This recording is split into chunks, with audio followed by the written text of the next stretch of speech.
It was one of those nights when the power was out and the heat was unbearable. I was in my room when my phone rang.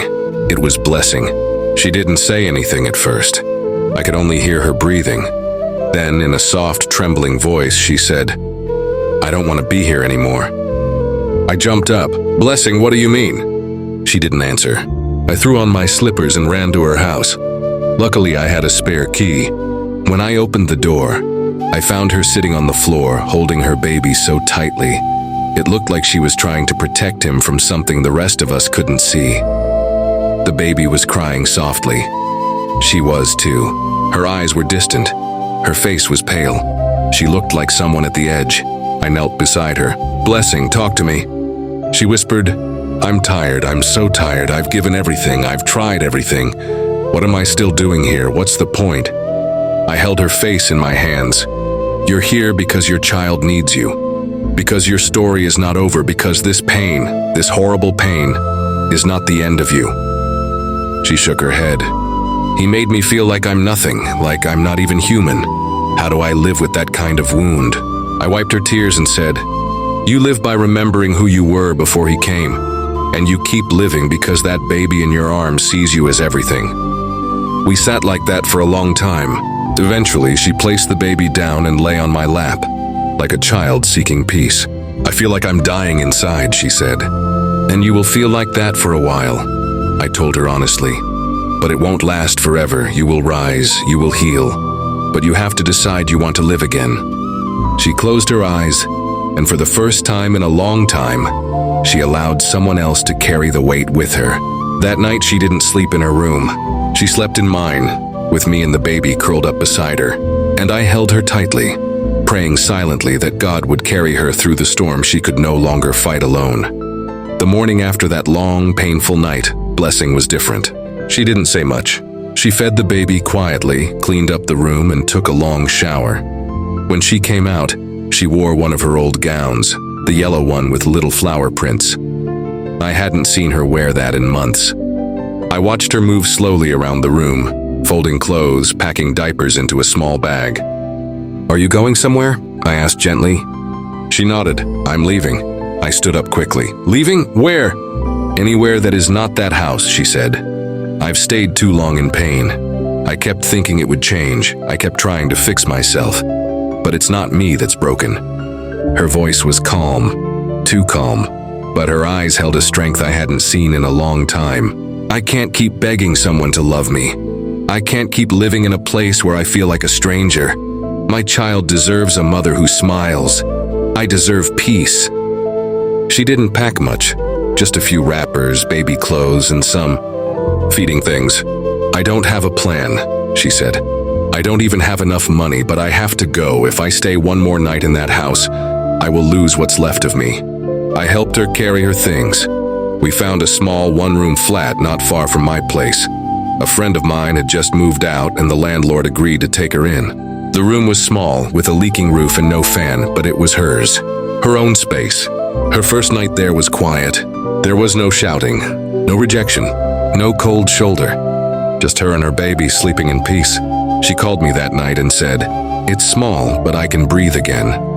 And I smiled, because I knew that this was the beginning of something new. She had finally taken a stand.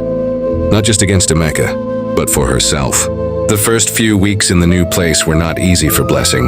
There was no gas cooker, so she used a charcoal stove. There was no wardrobe, so she folded her clothes into neat piles against the wall. She slept on a mattress placed directly on the floor, her baby beside her, the two of them covered with just one thin wrapper. But still, she smiled. Not all the time, not every day, but the smiles started coming back. She told me one evening, "It's not much, but at least I don't feel like I'm walking on eggshells. At least I can hear my own thoughts." And her thoughts started to change too. She no longer woke up with the heaviness of rejection on her chest. She no longer looked in the mirror with disgust. She even started to oil her hair again, plait it neatly, and wear small earrings. Little by little, she was returning to herself. One day, she took her baby out for a walk, just a short one, down the street and back. She wore a simple blouse and wrapper. No makeup, no perfume, just confidence. A neighbor who had not seen her in a while stopped her and said, "You're glowing, oh. Marriage is sweeting you." Blessing smiled. She didn't explain that she had walked out of the marriage. She didn't explain the pain she had endured. She just said, "Thank you." Because in that moment, she realized something. She didn't need to be in a man's house to glow. She was glowing because she was healing, because she had found peace, because she had chosen herself. That evening, she called me and said, "I used to think a woman needed a man to feel whole, but now I know wholeness starts with me." And I believed her, because I saw the light returning, because the woman who once sat in the dark crying was now opening her window to let the sun in, because her new beginning had truly begun. Even though Blessing had found peace in her new space, the journey was far from easy. There were days when she would wake up and find her baby running a fever, and there was no money to rush to the hospital. Days when she had to choose between buying food and buying diapers.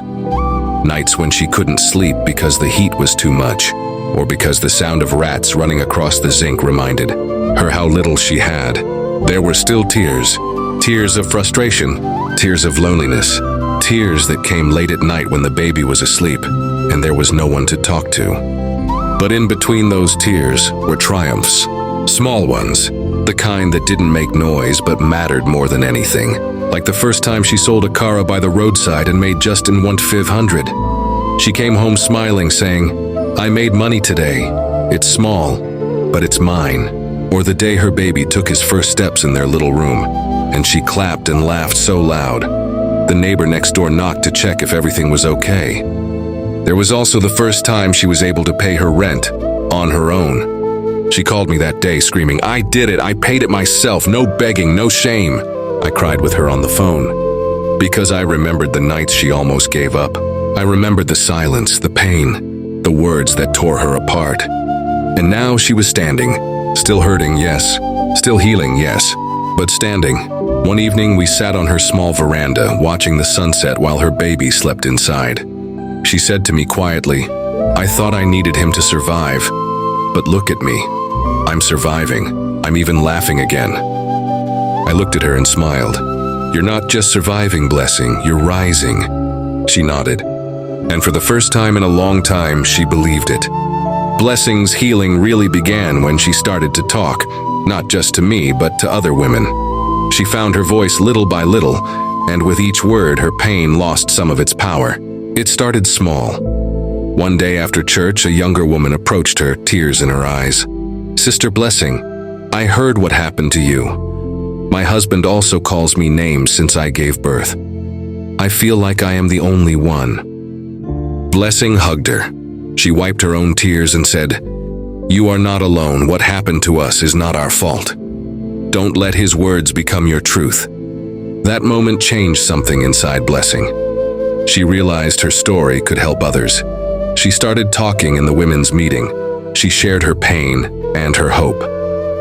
At first, her voice shook, but the more she spoke, the stronger she sounded. Women listened. Some cried. Some nodded in understanding. Some even came to her for advice, telling her their own hidden stories.